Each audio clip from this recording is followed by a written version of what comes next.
Assalamualaikum warahmatullahi wabarakatuh. Kita masuk ke pertemuan 3, yaitu tentang pemikiran sistem dalam sistem manajemen dan perspektif.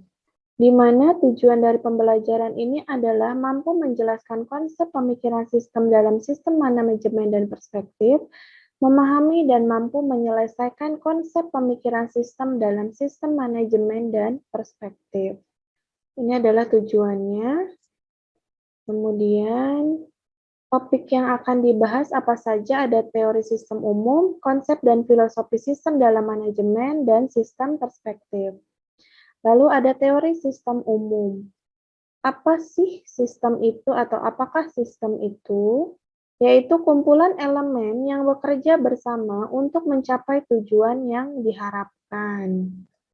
Kemudian model sistem sederhana, ada masukan, ada sistem yang akan dipengaruhi oleh lingkungan dan batas sistem, lalu hasil dari sistem itu adalah keluaran. Ini model sistem sederhana yang sudah kita bahas. Kemudian ada pengenalan pemikiran sistem. Nah, di sini ada pengelolaan, yaitu tindakan mengumpulkan orang untuk mencapai tujuan dan sasaran yang diinginkan dengan menggunakan sumber daya yang tersedia secara efektif, dan aktivitas menyelesaikan sesuai dengan bantuan orang dan sumber daya lainnya. Ini kita kutip dari Wikipedia dan Pias untuk pengertian dari pengelolaannya. Kemudian, ada pendekatan sistem untuk pengelolaan, yaitu perusahaan atau organisasi adalah sekelompok orang divisi yang bekerja untuk tujuan atau sasaran bersama. Jadi, sekelompok orang yang memang bekerja itu untuk tujuan yang sama.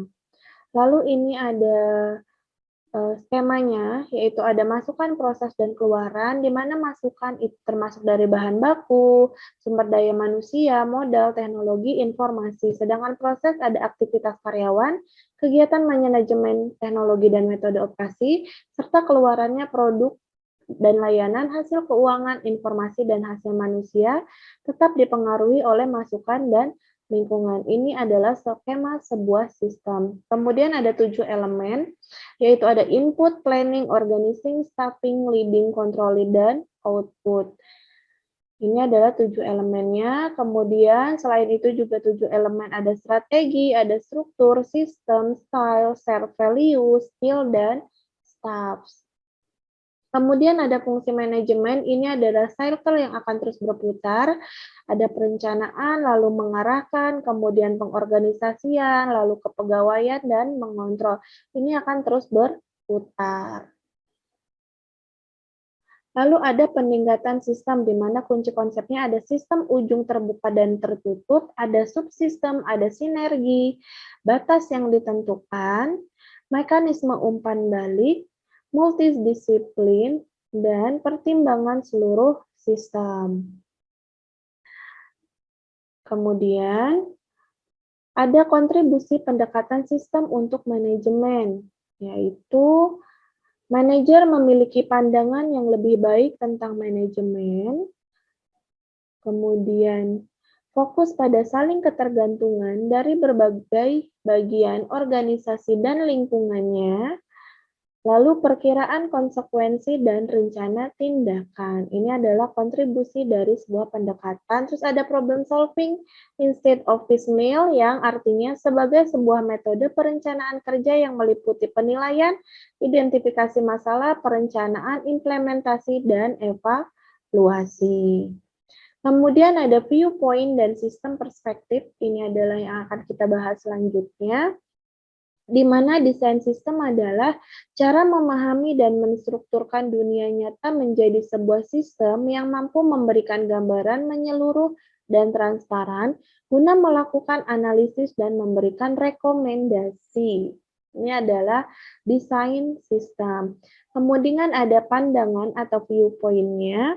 Yang pertama, membantu melihat karakteristik sistem berdasarkan pemakai, pemelihara, dan manajemen, hasil observasi analisis sistem sekarang. Kemudian perspektif, membantu mengkategorikan karakteristik sistem melalui sudut pandang tertentu, menggabungkan aspek empiris dan rasional upaya merancang sistem yang baru. Macam-macam sistem perspektif, fungsional, perilaku, informasional, lingkungan, performansi, lalu perspektif fungsional, pengertiannya adalah pandangan mengenai apa yang dilakukan oleh sistem, nyatanya dengan menyajikan sistem dalam bentuk fungsi-fungsi yang mengubah input menjadi output. Lalu fungsi sistem adalah mengubah input guna mencapai suatu tujuan.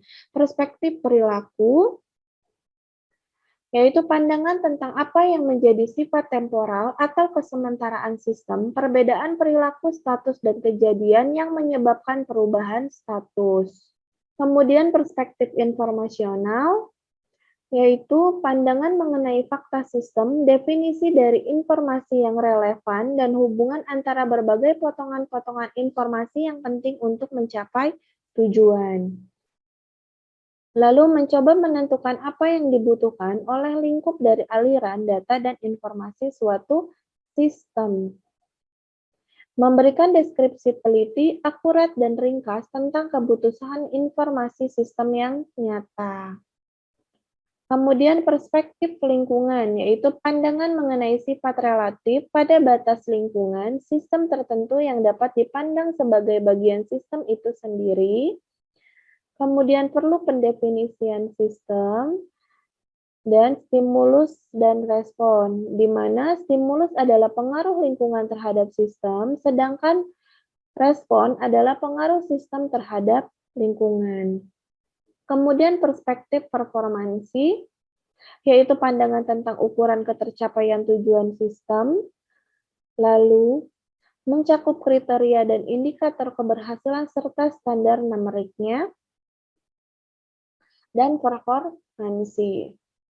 Selanjutnya, tidak ada pemahaman yang bersama, yaitu sebuah perusahaan mobil kehilangan uang dan task force menentukan bahwa kelompok pemasaran mengira masalah adalah karena kurangnya dukungan iklan dan promosi, grup penjualan menyalahkan kekurangan promosi dan dukungan dealer, manufaktur dan di Departemen Keuangan menyalahkan pembengkakan anggaran oleh semua departemen dan perkiraan yang tidak dapat diandalkan dari grup pemasaran. Departemen Hukum menyalahkan kurangnya perjanjian waralaba baru yang berarti bahwa perusahaan tidak memiliki produk. Nah, ini adalah tidak ada pemahaman-pemahaman bersama, ya. Dari setiap kelompoknya dia memiliki pemahaman sendiri. Contohnya orang buta dan gajah, dari ada 6 orang buta ini mereka mendeskripsikan gajah-gajah dengan sendiri. Contohnya gadingnya seperti anak panah, lalu belalainya seperti urai, kakinya ini dianggap sebagai tiang, badannya tembok, telinganya kipas, dan buntutnya tali. Jadi mereka punya perspektif masing-masing dan pemahaman masing-masing, sehingga itulah contoh dari tidak ada pemahaman bersama. Ya.